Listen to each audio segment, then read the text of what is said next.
All right, welcome to the IlliniGuys Halftime Live. This is Mike Cagley. We are having a little bit of technical difficulties. We're going to plow through it. Brad, one of the best finishes to a half, 16-3 with a over the last 4:32. Talk about what the Illini did different. Well, you saw them, even their threes were like off offensive rebounds, kickouts. But they got to the rim. But the biggest thing was they had some bite defensively. And I know Sanford went out, but they had bite defensively. You have got to guard somebody. How do you not? You cannot let a guy get wide open early who's a shooter. Once he hit that first one, it should have been like, all right, we're just locking him up. We're turning off that water. And then once they did that and they made him take tougher shots, made him put the ball on the deck, which is what you have to do with Sanford. He can't be catch and shoots or curl shooting. You got to make him deck it. He did. He turned it over. And then he gets 2 fouls. But, you can't. And there were multiple times when they literally left a guy who had like 4 threes in the first half, and they left him to help. Like, what are you doing? Like, make somebody else shoot the ball. This wasn't like Thornton's the other night. This was Illinois just frigging leaving the kid open. And Thornton's creating a lot and doing things. But Sanford just runs around and stands in a spot. And the fact that he gets that open is pretty bad. I mean, I know he's a floor spacer, but it just can't happen defensively. It's almost like they didn't have any bite because they didn't. I don't know. Sometimes you can't. And I understand they're college kids. People have bad days. But, the 13-0 run is the way to finish it. Now you got to figure out. Now you got second half. You got to guard him because he's going to be back in the game. Kid? Well, I'm going to tell you right now, this is the most basic thing of basketball. It is hard as an athlete to understand, if you know anything about the game, to not play help defense. I get it. But when a guy is torturing you like that, you can't help. I mean, I know people are going to laugh at me when I say this, and I deserve all the smoke I get. This is the one time where analytics matter. You can't give up that many threes. You make him put the ball on the floor, 2 threes count more. And I mean, like, Stojakovic was guarding him. There was one time where Keaton went to bite, and I understand. You can't help. Give up a 2-pointer because you know what? I just put it on Twitter. The 3-ball is your enemy because you weren't making them early, and then you're giving them up on defense. If you don't put them on, if you're not going to let one guy beat you. Now, last week, they got lucky with against Ohio State because Thornton didn't score 45 in the second half. I don't know if that's going to happen today.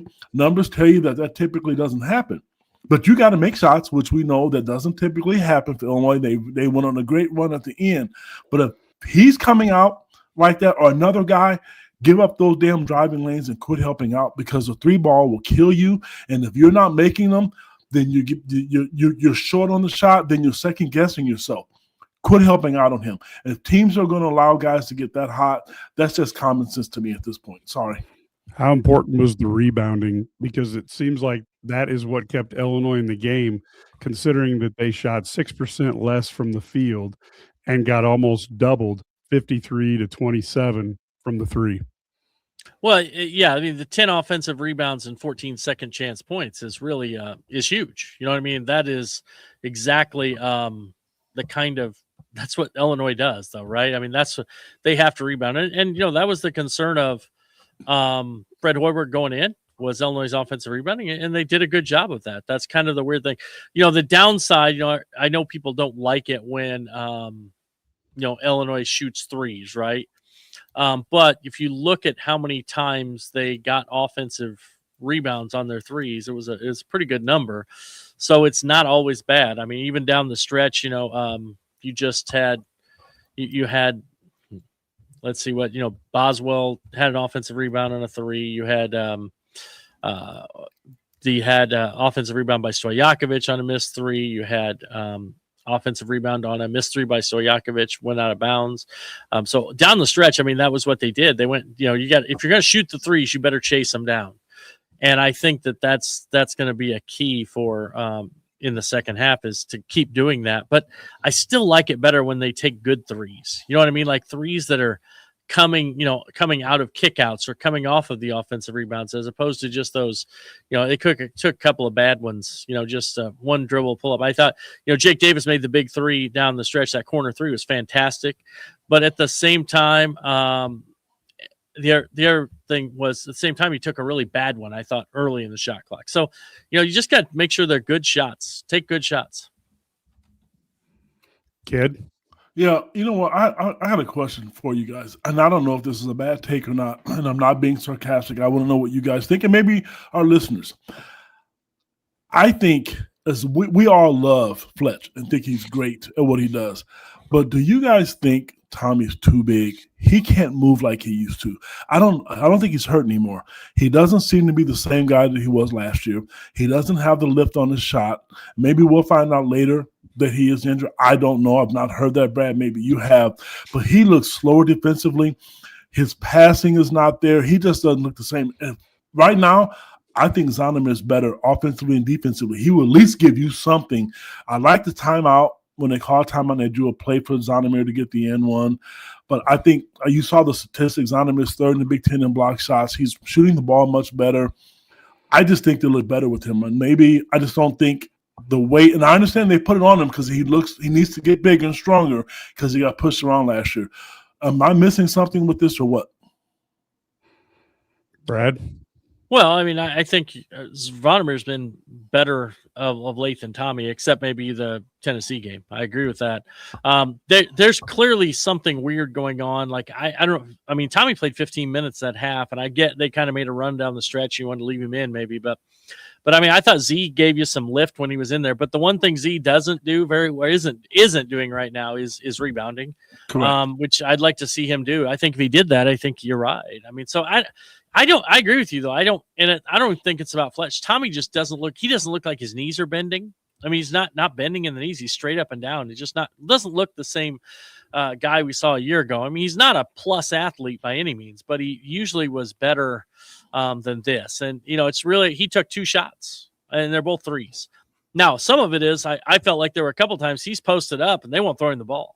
You know what I mean? Like, I don't get him the ball in the paint and let him be a factor. And, you know, he did turn it over, trying to dribble or whatever. But I just didn't think they were really got, you know, much out of either center guy. I mean, Z had 5 points at least, but he didn't rebound. Tommy had some rebounds but couldn't score. And, you know, I don't know. They just weren't great, you know, in my opinion. So they got to be better. But I wouldn't say, you know, outside of really – I thought Stojakovic did some good things, also did some bad things. But one thing I liked about him was getting rebounds.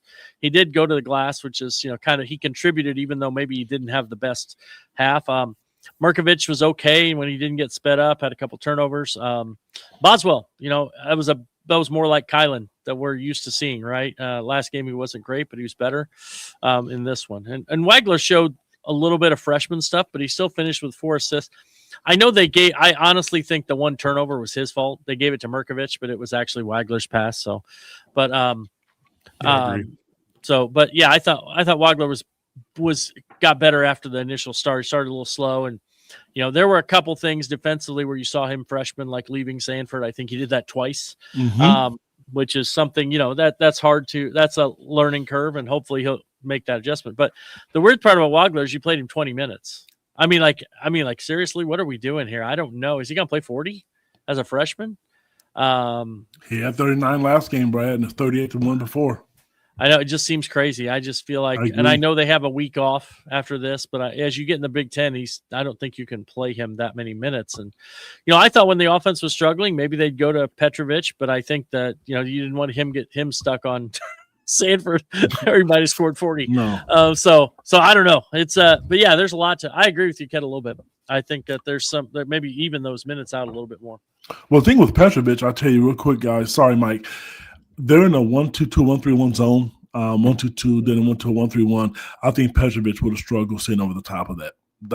I mean, typically Brad would give him a few minutes to give him a chance because this was the game because I don't think Nebraska's a great 3-point shooting team, but I don't think he's tall enough to see over the top, and a turnover here or there could change the momentum. They're lucky to be in the position that they're in right now. That's why I think he's not playing.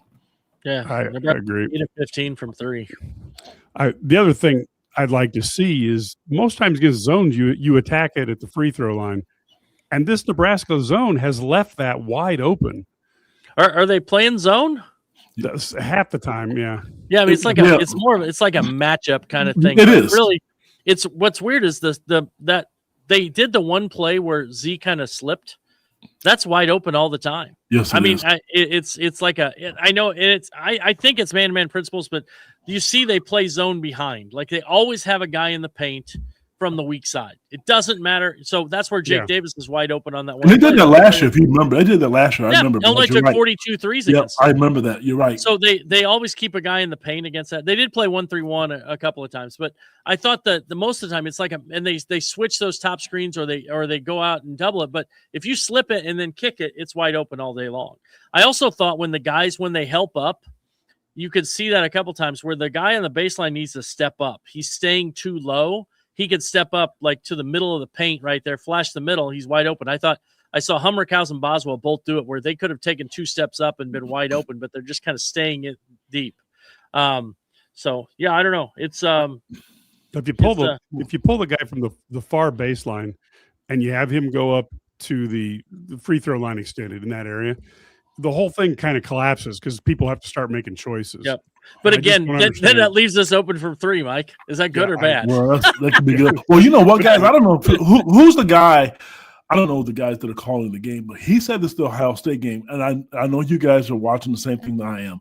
He made a comment when Ohio State went to a zone, we became stagnant. We just passed the ball around, and then Illinois got lucky because Keaton Walker hit 2 threes, and the Visage hit the 1.